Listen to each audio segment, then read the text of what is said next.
Warren Mendez, my favourite South African cook, is here to show us something very traditional from the motherland. I like that intro. So it's not just your favourite cook overall?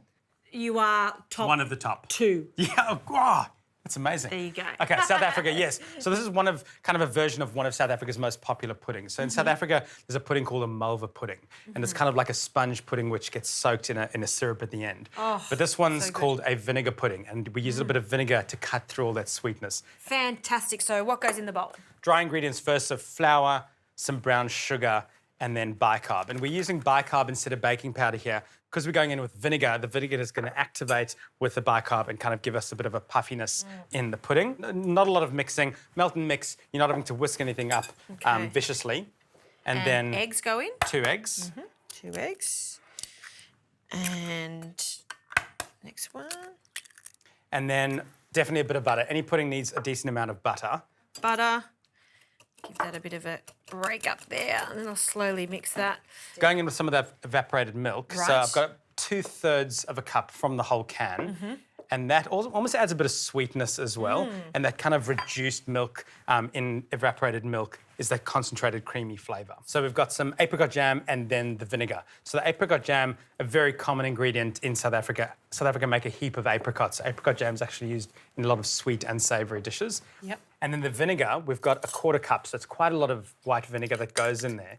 But it really just balances out so much of that sweet flavour, I find. Very interesting. Just a little bit of salt, so I'm going to add some of that in as well. Gee, it does look like a lot of vinegar. It is a lot of vinegar, but don't worry, it is going to totally balance out. And you'll see as soon as you mix that together, it's going to start to puff up a little. Yep. So, in the nick of time, let's just get a dish. So about a 1.5 litre dish, just grease it with some butter or oil, and then we can go straight in. And then this is kind of the first stage of baking, because what we're going to do is we're going to bake this in the oven 160 fan forced, and then once it's baked and nice and warm, we're going to pour over another syrup that's going to soak in and make sure that you have this really, really sweet, sticky pudding. This looks fantastic and it smells so good. Smells good already, but we now up the ante a little bit and add some more flavour. So, Juz, I need you to poke that. So we're going to make lots of little holes. Okay. And what we're going to do with the rest of this evaporated milk, sugar and water is create kind of a syrup that we'll pour over, and it's going to leach into all those holes. So nice. the rest of the can of the evaporated milk. I mean, this would be nice as is, but I can just imagine this sticky, syrupy, sweet, delicious... Use more words there. I know. I can't think of anything else because it's just so exciting. Exactly. And what it becomes a really luscious pudding. Okay, so Juz, the sugar has dissolved. This is nice and hot. And this is where the magic happens. Hot pudding, hot syrup, and then it'll soak in. So just gently all over the pudding, around the sides. So it doesn't even need to be too thick or reduced at all, Not really. at all. So it might look like it's too much, but trust me, all of this soaks into the pudding and then it becomes so luscious. Ooh, and you have to eat this while it's warm. Yes.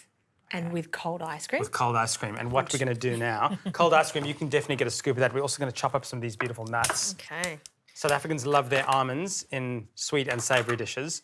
And so we're going to go on with some chopped almonds as well, because, you know, bit of crunch, bit of hot, bit of cold, everything's happening in this pudding. So I've prepared you a little ball of ice cream and I will chop you some nuts. So the almonds that have been toasted, how fine would you like Just that? for a little bit of crunch. I think just rough. Rough. You're having a rough pudding like this, rough chopped onions. You can use anything, hazelnuts, almonds, macadamias, anything you kind of have available, just for a bit of that crunchy. I like this idea because you've got this soft, sticky pudding and then that textural element that we talk about quite often in cooking, just giving it a little extra something makes a difference. Like even if it's from salt flakes as well. Yes, yes, You only need one scoop. This needs like 3 scoops of ice cream if you're having pudding. I wanted to see your reaction. Like one little scoop of ice cream, no thanks. This needs to be a lot. Okay. 3 scoops of ice cream. 3 scoops, all right. And how is that? You happy with the Beautiful, beautiful, texture? beautiful. Okay, nuts are ready, and I'll get a big bowl for you. Big bowl, big spoon. And now a decent portion of this. And you can see, as soon as you've cut into there, look at how incredibly moist and delicious that is. 3 scoops of ice cream, some of those nuts. It's over the top. And then start to let that ice cream melt over and give it another layer.